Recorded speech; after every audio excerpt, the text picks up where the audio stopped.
it can be 6 to 6.5 inches long.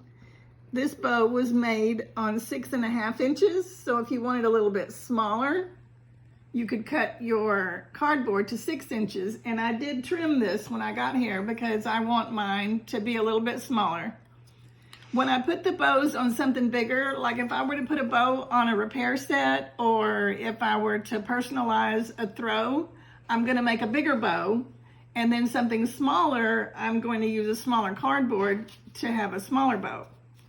My favorite ribbon to use is the 1.5 inch wire edged, and it's really thin ribbon. You can buy this and it can be thick, and it's harder to make a bow out of thick ribbon. So I always get my fingers in there and feel how thick it is before I buy it. And Sam's has the ribbon, and it's with tax, it's just a little bit under $9. So it's a really good buy for 50 yards of wire edged ribbon. Perfect. Okay, we got the cardboard. You need a pair of scissors.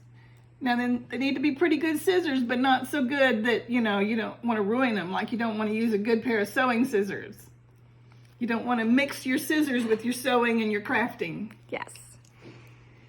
And then you also need, I don't know what to call this ribbon, but I got it on Amazon. It's real thin, and it is what is going to hold the bow together inside. And then depending upon the length that you make it, you can either tie it directly onto something using this, just tie it on, or you can tie this on to a piece of this ribbon that is around your box or your throw or whatever. And if I use this to tie it onto something else, I just tie it as a bow underneath. And then I always tell my customer that this bow is reusable. You just pull it off, untying the bow, and then you can squash it and put it in a box after Christmas, and then you just pull it back out and you just fix it. Oh my gosh, so they can remember it. This is amazing. I literally just had my mind blown. Did y'all just blow your mind on that? I literally fell over. That was impressive. So when I'm packing up to do a table event or something with one of my networking groups, my bows always get smushed. So I just take a half a minute, it didn't take long, and I just pulled it back out, and we're ready to go again. Okay, that looks amazing.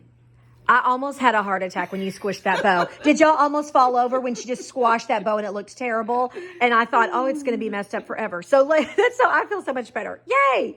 Oh, good to see everybody. Yay, glad y'all are on. That's fantastic. Okay, so to get started, we're going to take our piece of cardboard and our ribbon, and let's pull some ribbon off. I just count to 6 or 8. And then if you were to see the ribbon on the floor, it's still coiled. So you'll want to take and do like this and get that coil out.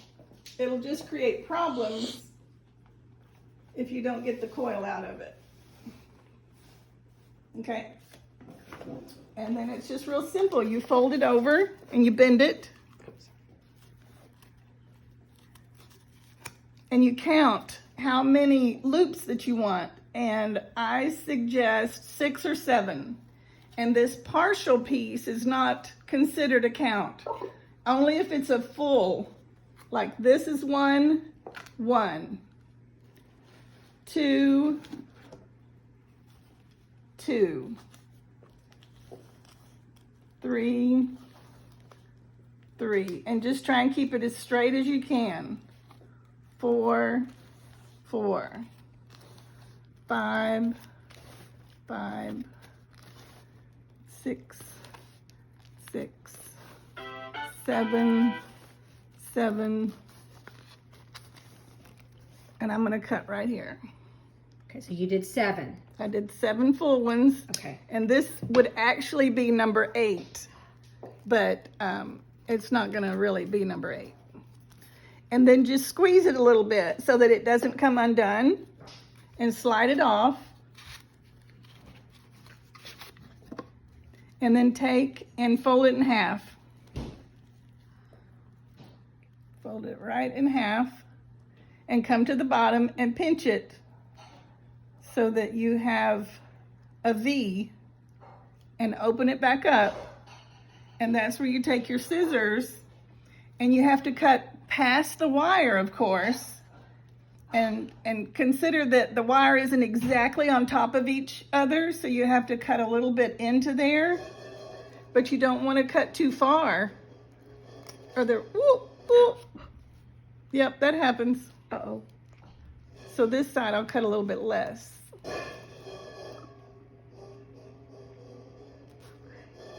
Let's see, I'm going to leave all of that. And then we're going to take this little ribbon. The little ribbon. And put it across the slits. And then tie it. And the side with the tie is the bottom. And you don't want to tie it real tight. Do a loose knot, 1 and 2, because we're going to come back and pull this out and tighten it up after the bow is all fluffed out. And then turn it over and take your thumb and put it inside the loops.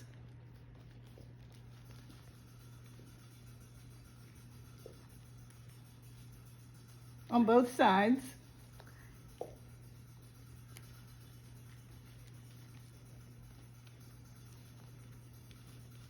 Okay, and then you want the bottom to be on the bottom, and hold it in front of you and reach inside the very inside loop, and sometimes you have to kind of manhandle it to only get one, because I just got 2. They're stuck to, here we go, here's 1. You pull it out, and when you pull it out, you want to flip your hand up. And then you go from the other side, and you pull the next one, pull it out, and flip your hand up where your palm's up. And you're going to continue to do this until you don't have any loops left, and then you'll go do the other side. This is going to be pretty. So while I'm doing this, when I married my husband 35, I think we're at 35 years, 35 years ago. Congratulations. Thank you. I found, joining them at Christmas, I realized that they were bow makers and that everyone that joined the family learned how to make bows. And they used the ribbon that's used by the florist. I think they call this florist ribbon. And this is still my husband's favorite bow to make out of the florist ribbon. And it makes a really nice small bow. So they said everybody that joins the family learns how to make bows, and I just jumped in with all feet, and I've been making bows ever since. It's awesome. What a fun family tradition, right? Yeah. I love bows. And the bigger, the better. Right. There's a big green one on my front porch. Yes. I really had to work on that love, one. Love. I'm excited to decorate now. Right? And this video is wonderful. I've got it really zoomed in on her hands. So when I post it, you should each be able to see how to do this, because she's doing such a good job demonstrating the house. And boy, it doesn't take that long to do. It does not. Now, see, it's kind of funny looking right here. Yeah, I see that. So you actually have to kind of manipulate some of the ribbon at the bottom so that piece is, its 2 sides are together instead of half of it being over here and half being underneath. I see that. Yeah. Okay, so now that I've done that, I'm going to turn it upside down, and I'm going to take the knot out,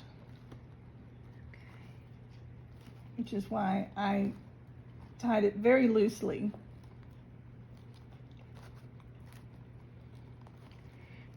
And everybody, if there's anybody who's just joining in, I was going to say, if y'all can let them in from the on the Zoom, but I think we're good. Oh, yeah. So I took out the second knot, and I'm just going to pull the first one nice and tight. That really helps your bow look nice and finished when it's tight like that. And then I'm going to put the second one back in and pull it nice and tight. And I've got plenty left over to tie a bow onto a gift. Oh, wow. And then I just hold it at the bottom. I'm just holding at the very base where the ribbons come out, and I'm just going to play with it until I get it the way I want it. So just fluff it out. Yep. So right here, they're all converging in one area. So you can see where she's saying that where it looks like it's kind of crunched together, there's multiples in the way.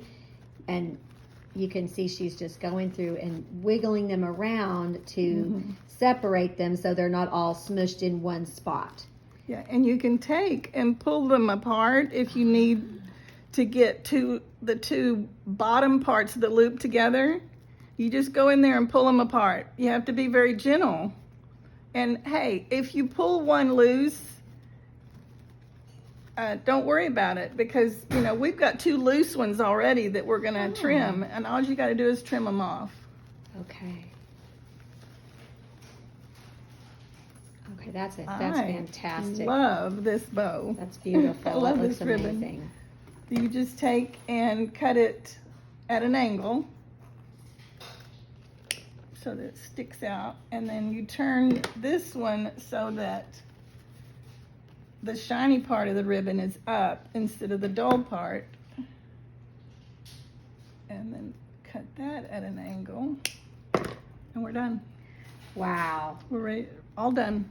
Oh my gosh. You could actually cut out a small piece of cardboard, a round one, and you know, slip it through, but I skip that step. I just don't find it necessary. Yeah. This is, well, that's amazing. Oh my gosh, Debbie. Oh gosh, wow. Simple. That's amazing. Okay, so put it right by your face. I kind of put this, there we go. Okay. And for all those who didn't know, because y'all may have missed my intro earlier, Debi Tinkle has been a star consultant since the beginning of time, ever since she started Mary Kay, and has been our Princess Court of Sales for just about forever, and is the queen of all things making cute and bows and everything else. So, all right, thank you, Debbie. Wow.